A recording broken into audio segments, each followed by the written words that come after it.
Hey, salut à tous, bienvenue dans cette nouvelle vidéo. Aujourd'hui, on va s'intéresser à Dice Forge. Je vais commencer par faire un petit rappel des règles du jeu, sans rentrer dans les détails, mais si vous le souhaitez, il y a le Pete Explique qui va s'afficher normalement quelque part autour de moi. Donc Dice Forge, qu'est-ce que c'est? C'est un jeu qui va se baser sur le principe de la forge de nos dés. Donc chaque joueur aura la possibilité d'acheter, d'acquérir des facettes pour vraiment avoir des dés personnalisés. Donc comment ça va se passer? Durant toute la partie, on va vous lancer ces dés qui vont permettre de récolter des ressources pour pouvoir soit acheter de meilleures facettes encore ou pour acheter des cartes ici, des exploits.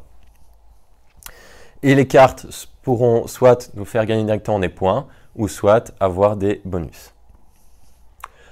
Donc venons-en maintenant à mon avis sur le jeu. Donc déjà c'est un jeu familial qui se joue à partir de 10 ans. C'est un jeu qu'on apprécie beaucoup dans notre groupe. D'ailleurs, on l'a depuis 2-3 ans, si je ne me trompe pas, et on y a encore joué récemment. Donc voilà, on y reviendra souvent. Mais bien sûr, il y a aussi quelques points négatifs, j'y reviendrai. Commençons par les illustrations. Alors déjà, je trouve que ce jeu est magnifique. Rien que le boîtier donne envie. Et ça, c'est vraiment un point important parce que quand on est dans un magasin, la chose à laquelle on va faire attention en premier, c'est le boîtier. On ne va pas aller vers un jeu que l'on trouve moche. C'est un boîtier très sobre, mais franchement bien foutu. Pareil pour les illustrations, donc sur cet aspect-là, vraiment rien à redire. Donc ensuite, pour ce qui est de la thématique. Alors, donc on est des héros.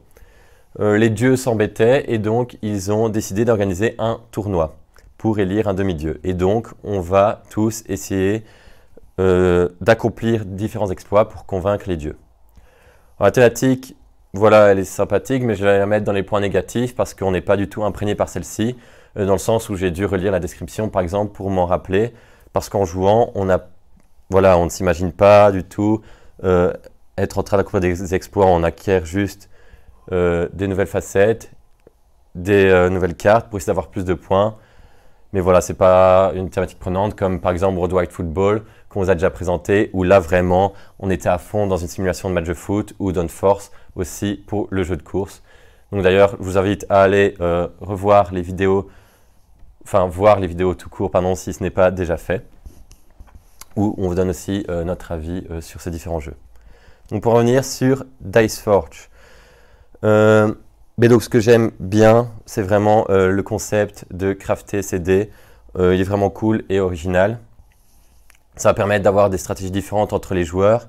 Par exemple, quand on construit des facettes, donc à la base, on a un dé avec un fragment solaire dessus et un dé avec un fragment lunaire dessus. Mais si par exemple j'acquiers une nouvelle facette avec des fragments solaires dessus, mais soit, voilà, moi j'ai plus du style à le mettre sur le même dé que celui où il y a déjà un fragment solaire pour augmenter la probabilité, les chances d'avoir au moins un fragment solaire. Quelqu'un pourra dire, bah non, je vais le mettre sur l'autre dé. On aura un peu moins de chances d'en avoir au moins un, mais voilà, on prend le risque d'en avoir beaucoup d'un coup.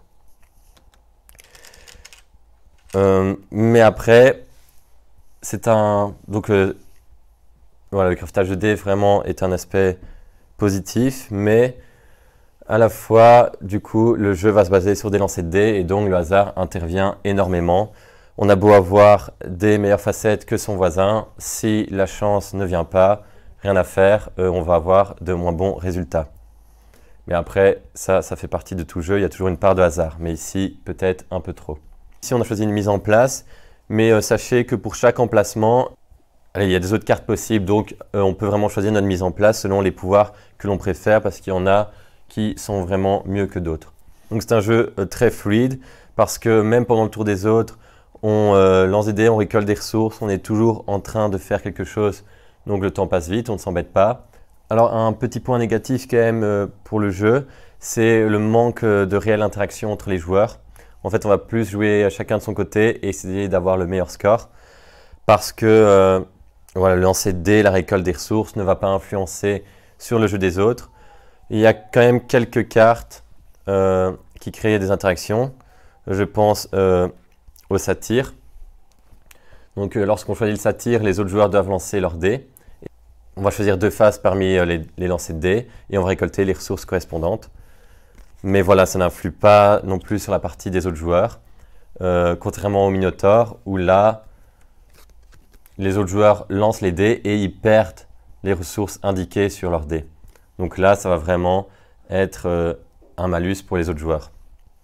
Voilà, peut-être un léger manque d'interaction quand même, mais ça ne gâche pas le plaisir de la partie. Donc pour conclure, c'est un très bon jeu, où seul petit bémol, on va jouer chacun de son côté, mais ça ne gâche pas du tout le plaisir d'une partie. D'ailleurs, j'y joue moi-même très régulièrement. Mais donc voilà, si ça vous a donné envie d'acheter le jeu, il y a le lien Philibert qui se trouve dans la description. N'hésitez pas aussi à lâcher un petit pouce bleu, ça fait toujours plaisir, si la vidéo vous a plu, et à donner aussi un commentaire, parce que votre avis nous intéresse. Et abonnez-vous à notre chaîne YouTube pour recevoir les prochaines vidéos. Salut à tous!